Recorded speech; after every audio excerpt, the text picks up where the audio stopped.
Ini banyak perbedaan kan? Ada yang takbir itu Allahu Akbar, ada kan? Ada yang begini Allahu Akbar, ada kan? Ada yang salat begini Allah, ada? Pernah lihat nggak? Hah?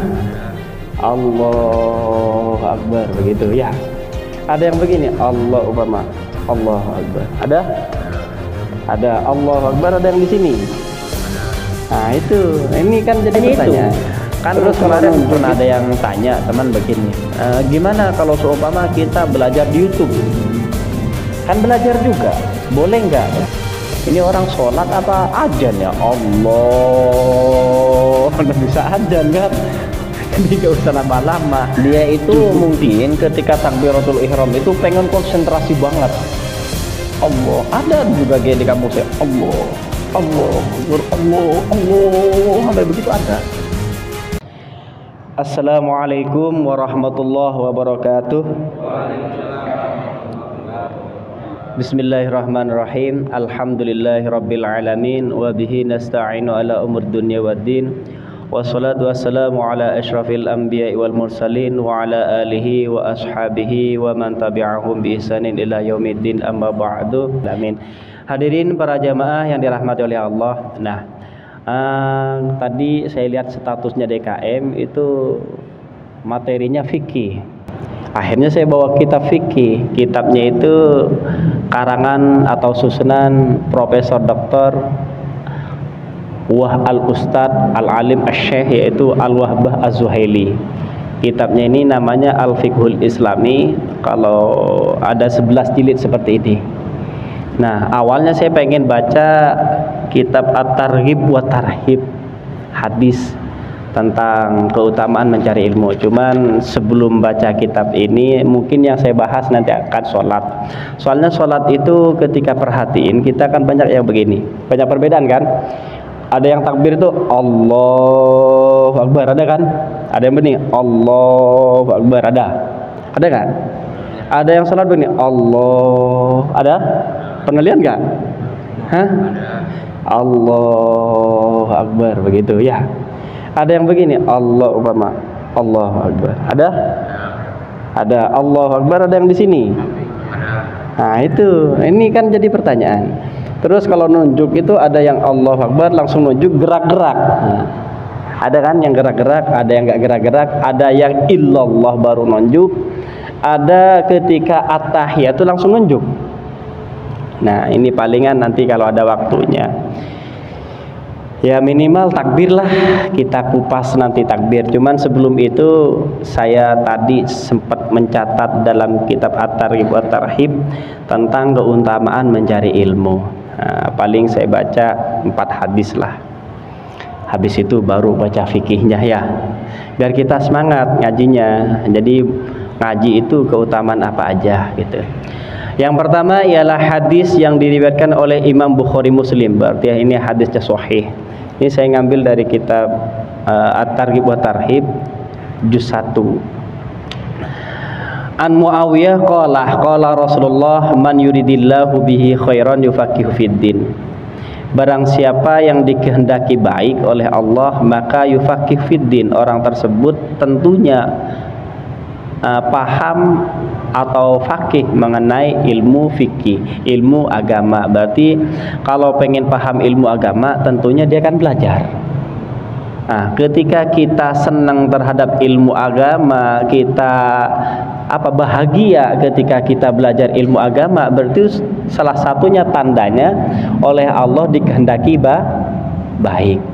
Berarti ada enggak yang senang kalau ke taklim? Senang enggak? Kalau senang doyan itu berarti dikehendaki baik oleh Allah. Kalau seumpama ketika ngedengar pengajian di alergi, bosan, apa sih itu orang mau tidur berisik banget, kan ada yang begitu, berisik banget pengajian mulu, speaker lagi. Nah itu tanda-tandanya enggak dikehendaki baik oleh Allah. Itu yang pertama. Yang kedua, hadis yang diriwayatkan oleh Abu Daud, At-Tirmidzi dan Ibnu Majah, man salaka thariqan yaltamisu fihi ilman sahhalallahu thariqan ilal jannah. barang siapa man salaka thariqan, barang siapa yang mengambil jalan yaltamisu fihi ilman, yang di dalamnya itu ada ilmu agama, maka sahalallahu lahu thariqan ilal jannah, maka Allah sudah menggampangkan jalannya untuk surga. Nah tadi penguatnya, tadi kan kalau dikehendaki baik, berarti keutamaan ilmu itu kalau orang senang belajar ilmu agama, berarti orang itu udah dikehendaki baik oleh Allah. Yang kedua, orang tersebut pasti digampangkan masuk surga. Kenapa? Dikarenakan lafalnya di sini sahala.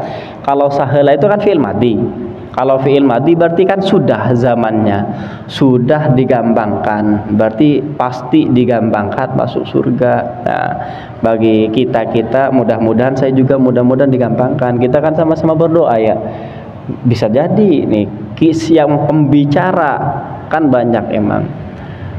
Banyak pendai-pendai atau penceramah yang masuk neraka banyak. Bisa jadi nih teman-teman, sahabat-sahabat sekalian yang masuk surga dulu, bisa jadi. Wallahu a'lam bishawab. Kita hanya sama-sama berusaha. Orang yang senang mencari ilmu agama itu berarti dikehendaki baik oleh Allah. Orang yang selalu bergelut jalannya itu umpama nih senang terhadap yayasan yayasan apa itu yang ada pelajaran agamanya, pendidikan, atau jadi pengurus masjid, itu masuk masalah katorikon, berarti itu sahalallahu thariqan ilal jannah, gampang masuk surga. Tuh yang kedua. Yang ketiga, man kharaja fi talabil ilmi, ini hadisnya Tirmidzi, man kharaja fi talabil ilmi fahuwa fi sabilillah hatta yarji. Orang yang keluar, man kharaja, barang siapa yang keluar fi talabil ilmi, untuk mencari ilmu, fahuwa fi sabilillah, orang tersebut dinilai fi sabilillah hatta yarji, sehingga kita pulang. Berarti ketika kita berangkat dari rumah pengen ke pengajian, ke taklim, itu setiap jalannya dicatat fisabilillah pahalanya. Bedanya itu kan kemarin pernah ada yang tanya teman begini, gimana kalau seumpama kita belajar di YouTube? Kan belajar juga, boleh nggak? Boleh kan? Namanya juga orang belajar. Sekarang di YouTube kan banyak ustadz-ustadz yang luar biasa, kan kiai-kiai yang luar biasa. Apakah dapat pahala? Dapat pahala. Dalam segi apanya? Dalam apa? Thalabul ilmi faridatun ala kulli muslimin. Mencari ilmu itu wajib terhadap orang muslim, entah yang laki-laki atau yang perempuan. Berarti dapat pahalanya dari segi thalabul ilminya. Cuman bukan fisabilillah. Kenapa? Karena hadisnya ini kharaja, keluar dari rumah. Berarti kalau kita belajar di dalam rumah tidak dinilai fisabilillah, cuman dinilai thalabul ilmi, mencari ilmunya. Ya, bisa dipahamin kan? Ketika kita pergi mencari ilmu, berarti itu baru dinilai fisabilillah. Itu yang ketiga. Yang keempat, man ghada, ya ini hadisnya At-Tabrani, man ghada ilal masjidi la yuridu illa ayata'allama khairan aw yu'allimahu kana lahu ka ajri hajjin taman hajatuhu. Ini luar biasa ini. Beda lagi. Man ghada ilal masjidi, barang siapa yang berangkat ke masjid, la yuridu illa ayata'allama khairan, dia tidak mengharapkan kecuali ingin belajar tentang kebaikan, au yu'allimahu, atau mengajar kebaikan, maka kana lahu ka ajri hajjin, dia mendapatkan pahala seperti pahalanya orang haji. Taman hajatuhu, sempurna hajinya, berarti seperti pahala orang haji sempurna. Kan gede banget. Beda kalau umpama kita ngaji di apa itu, ngaji di gang, itu cuman fisabilillah. Ngaji di gang, ngaji di rumah-rumah, umpama kan ada tuh keliling, di kadang-kadang di gang-gang kan, di pergang ada pengajian, atau keliling di rumah masing-masing, beda pindah-pindah. Itu pahalanya cuman pahala fisabilillah. Pertama thalabul ilmi, mencari ilmu. Kedua fisabilillah. Nah kalau ke masjid dapat banyak nih, udah juga apa, cari ilmu thalabul ilminya, Udah yang kedua juga ketika kita pergi dari rumah dicatat fisabilillah, karena ada di masjid pahalanya segede apa? Orang haji. Gede kan? Hah? Nah, sangat gede, luar biasa. Maka dari sekarang kita harus lebih semangat, terutama ketika ada taklim di masjid. Bisa dipahamin? Lanjut. Sekarang baru nih ke fikih. Tadi itu biar kita semangat nanti ketika malam minggu ya. Setiap malam minggu entah ustadz, ya kan ustadznya ada tuh, biar kita selalu semangat. Nah, kalaupun seumpama kita bosen atau nggak suka atau materinya nggak udah tahu, jangan menilai itunya pendorongnya. Pendorongnya kita supaya dapat ridho Allah. Ya enggak? Jadi kita jangan melihat pematerinya, jangan melihat ke materinya. Kalaupun seumpama penyampaiannya atau materinya kurang menarik atau gimana, tetap kita harus datang kalau pengen dapat ridho dari Allah, pengen mendapat pahala besar. Karena memang taklim itu gede banget kalau kita taklim di masjid. Seperti tadi hadisnya, man qada ilal masjidi, ketika orang pergi ke masjid karena ingin belajar sebuah kebaikan atau belajar ilmu atau mengajar, itu pahalanya sebesar apa? Orang haji sempurna. Apalagi pergi dari rumah. Tahu dah kalau yang ada yang di masjid terus.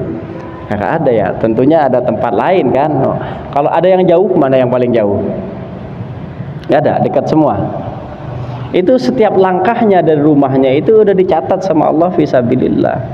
Seperti itu kira-kira ya. Udah? Nah, kalau udah nih, kita ini kan kebanyakan kalau di Indonesia kan as-Syafi'iyah ya. As-Syafi'iyah. Tentunya ya kita memang lebih banyak pendapat yang as-Syafi'iyah. Nah, sekarang kita mungkin yang akan bahas tentang sholat. Kenapa sholat itu? Shollu kama ra'aitumuni usolli, kata Rasulullah. Sholatlah seperti kalian melihat saya sholat. Karena kita tidak pernah ketemu dengan Rasulullah, tentunya kita harus mendengar pencerahan dari guru-guru kita. Terus kita juga harus menggali dari hadis-hadis Rasulullah yang lebih mendekati sholat kita terhadap Rasulullah itu seperti apa, kan begitu. Dulu saya itu kalau sholat begini, Allahu Akbar, ini begini. Jadi ini enggak menghadap ke kiblat. Sekarang saya rubah jadi begini. Ini bukan Muhammadiyah, bukan Salafi atau yang lain, enggak. Nanti saya bacain.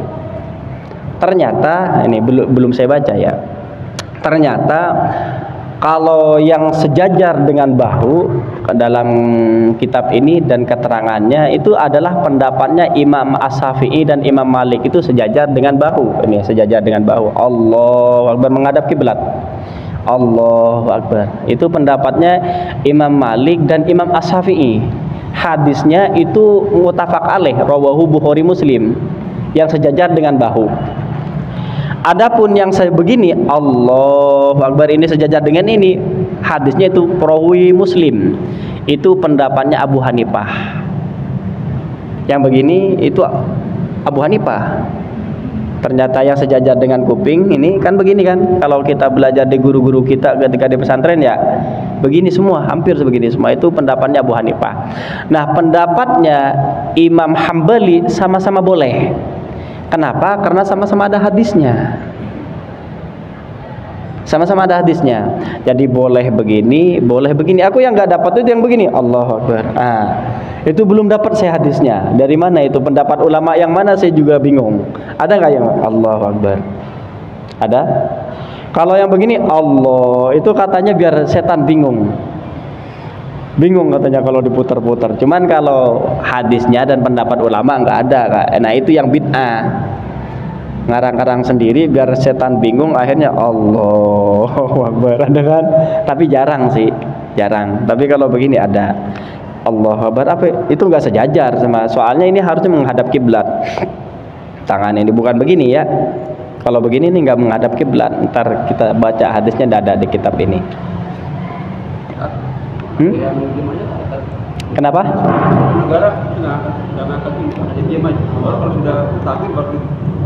Itu sunnah sebenarnya. Ini sunnah.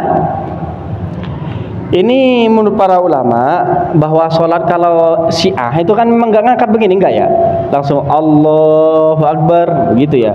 Ini memang itu sebenarnya yang ngangkat tangan, raf'ul yadaini itu raf'ul apa? Mengangkat dua tangan itu hukumnya sunnah sebenarnya. Itu bukan wajib.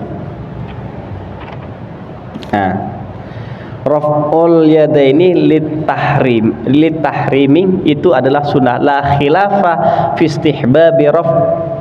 istihbabi raf'il yadaini inda takbiratul ihram. Tidak ada perbedaan para ulama mengenai kesunahan memangkat tangan itu ketika takbiratul ihram. Itu sunnah. Jadi umpama ada orang karena dia alim, umpama ada ilmunya ada, Allahu Akbar, umpama ini enggak begini juga enggak masalah, tangannya gelantung begini, soalnya itu sunnah. Kalau sunnah kan enggak bisa bikin batal. Baru dengar apa gimana? Hah? Emang sunnah, kalau sunnah itu enggak bisa bikin batal. Cuman ketika kita gerakan tangan ini kita bikin-bikin sendiri yang tidak dicontohkan Rasulullah, itu yang jadi bid'ah, nggak boleh. Umpama nih Allahu Akbar, ditanyain sama orang, kamu kenapa muter-muter tangannya? Oh ini dari Rasulullah, katanya setannya biar bingung. Nah ini yang nggak boleh. Itu man kadzdzaba alayya falyatabawwa maq'adahu finnar. Orang yang berbohong, mangkadzdzaba alayya muta'ammidan, barang siapa yang berbohong terhadap Rasulullah dengan sengaja, itu maka udah pasti masuk neraka. Falyatabawwa, siap-siaplah untuk masuk neraka. Kalau seumpama karena dia biar bingung, ngikut siapa kan begitu. Salat itu kan harus salat seperti yang Rasulullah ajarkan, shollu kama ra'aitumuni usolli. Gimana, bisa dipahamin? Nah, begitu. Yang lain nggak apa-apa. Ini kan membahas takbiratul ihram. Takbiratul ihram itu adalah pertama niat ya, belum dibahas niat. Tapi nggak apa-apa, langsung ke situ nggak apa-apa. Bisa dipahamin yang tadi ditanyakan? Ini kalau kitab ini dibaca satu-satu, ini kagak kelar ini. Soalnya jadi diambil penting-pentingnya aja. Tapi nanti saya baca insya Allah. Adapun niat itu menurut para ulama mufakat antara Imam Syafi'i, Imam Malik, Imam Hambali, niat itu wajib. Imam Hanafi juga wajib, bilang wajib. Kenapa? Dikarenakan sholat itu adalah ibadah ghairu ma'qulil makna. Itu kalau dalam keterangan kitab Bidayatul Mujtahid karangan Ibnu Rus al-Andalusia, Spanyol. Nah, itu kalau sholat kan ibadah yang ghairu ma'qulil makna. Ibadah ghairu ma'qulil makna itu adalah ibadah mahdhah, ibadah langsung terhadap Allah. Beda kalau seumpama ibadah yang seperti nyuci najis, itu enggak usah diniatin dapat pahala. Kenapa? Ma'qulil makna. Ma'qulil makna itu adalah manfaatnya kelihatan. Ketika dicuci bersih, harum atau tidak bau. Itu enggak usah niat. Nawaitu, enggak usah nawaitu, saya niat mencuci najis ini dari tai ayam karena Allah Ta'ala, enggak usah begitu, udah dapat pahala. Enggak usah diniatin dapat pahala. Tapi kalau ibadah langsung terhadap Allah yang apa manfaatnya tidak kelihatan langsung, itu wajib niat. Seperti sholat, usolli itu sebenarnya bukan niat. Usolli itu adalah lafal niat. Jadi sebenarnya usolli itu tidak masuk wilayah sholat. Yang masuk wilayah sholat itu adalah ketika Allahu Akbar, niat dalam hati. Niat itu enggak usah diucapin banyak. Kalau banyak lama banget. Umpama takbir umpama ya Allah, umpama saya niat sholat maghrib 3 rakaat menghadap kiblat bermakmum karena Allah Ta'ala. Lama kan? Lama enggak? Bisa lama banget. Allah, bisa begitu kan? Bisa lama banget. Nah sebenarnya niat itu yang penting konsentrasi, sadar dia itu sholat maghrib 3 rakaat menghadap kiblat bermakmum karena Allah Ta'ala. Yang penting konsentrasi, sadar, itu udah cukup. Walaupun gak dilafalin seperinci itu. Kalau dilafalin seperinci itu takutnya kelamaan. Ini orang sholat apa ajan ya Allah mana bisa azan kan. Jadi nggak usah lama-lama, cukup 3 alif paling banyak, ya 3 alif lah standar. Bisa dipahamin? Nah, sekarang kembali ke takbiratul ihram, raf'ul yadaini lit tahrim. Nah, ini kita baca.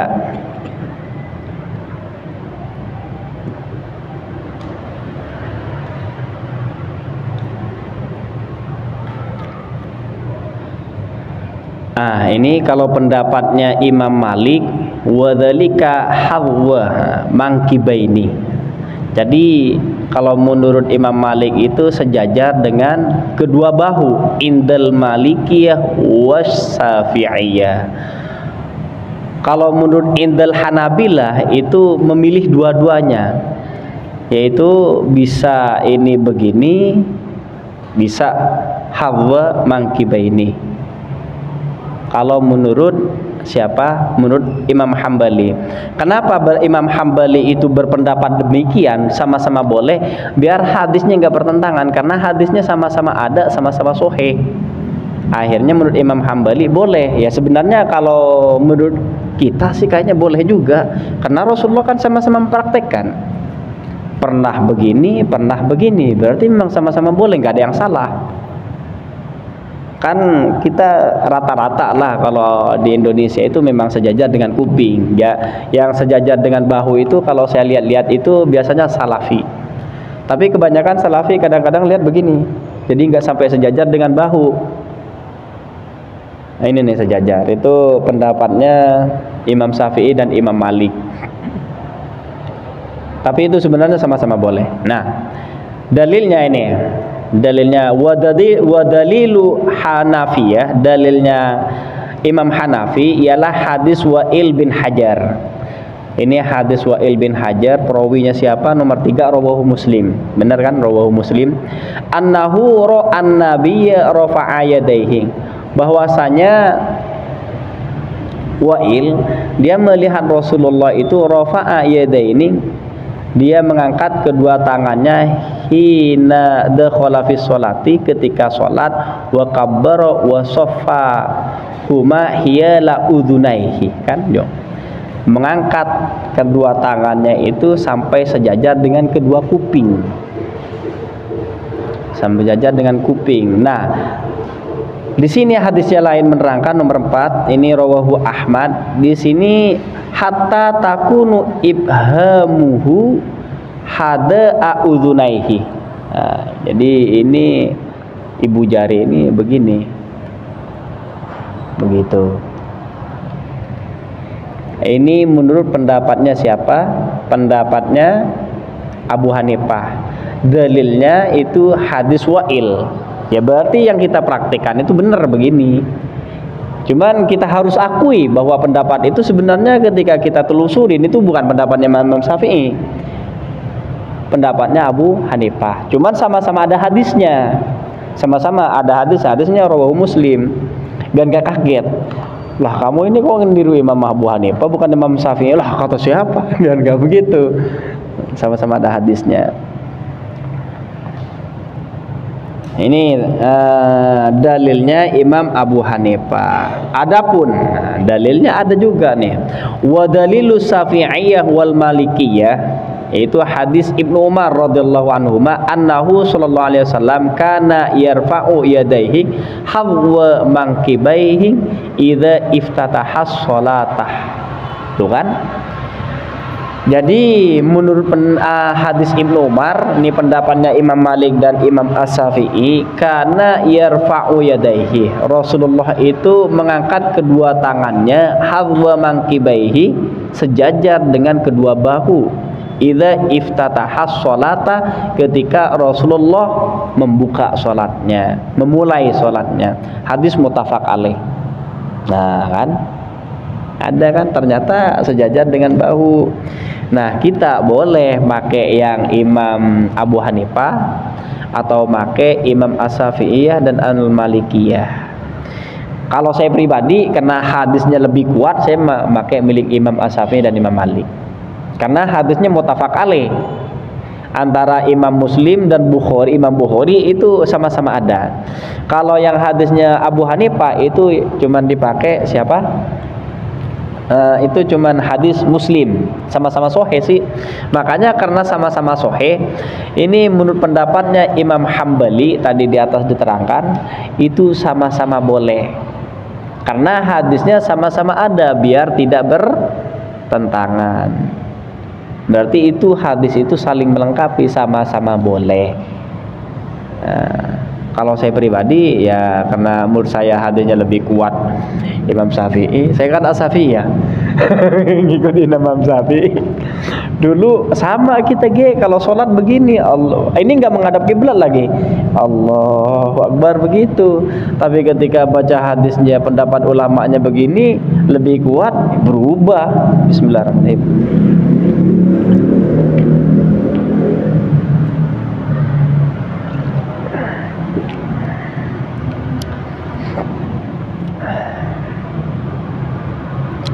Gimana? Bisa dipahamin? Ada pertanyaan nggak? Ya. Biasanya kan ada makmum yang sampai Allah nggak jadi, itu gimana Pak? Itu was-was namanya. Was-was. Nah itu sebenarnya kenapa sampai was-was begitu? Ya tadi itu memang karena dia mungkin nggak sering ngaji. Dia itu mungkin ketika takbiratul ihram itu pengen konsentrasi banget. Allah, ada juga kayak di kampus saya, Allah, Allah, Allah, Allah, sampai begitu ada. Nah itu sebenarnya was-was itu nggak bagus. Kenapa nggak bagus? Dikarenakan nanti dia akan bisa jadi ketinggalan satu rakaat bisa. Yang awalnya dia dari awal orang udah kelar semua, udah baca Fatihah, imamnya ya udah mau ruku, dia belum kelar-kelar. Nah itu sebenarnya memang trik iblis juga itu. Dia diambilnya dari itu, dari was-wasnya itu. Sebenarnya untuk menghilangkan was-was itu kan terapinya yang penting konsentrasi, sadarlah, intinya sadar, sadar pengen sholat maghrib, udah. Jangan sadarnya itu ketika Allahu Akbar hatinya dia malah sholat isya, atau ketika Allahu Akbar ingat ke pasar. Nah itu yang bikin gak sesoalnya. Kalau hati itu kan minimal kesadaran, niat. Kalau sadarnya di SGC umpama, berarti dia niatnya ke SGC, gak sah. Nah yang was-was itu mungkin dia datang SGC terus. Ya datang SGC terus, akhirnya dia jadi was-was. Sebenarnya was-was nggak boleh. Karena apa? Karena bisa menghilangkan waktu, menghilangkan kebersamaan dengan imam juga. Imam udah kelar Fatihah, udah surat, dia akhirnya ruku, keburu-buru kelar juga dia akhirnya. Allahu Akbar langsung ruku. Nah itu kan udah ngurangin dia nggak baca Fatihah gitu. Bisa dipahamin? Itu was-was.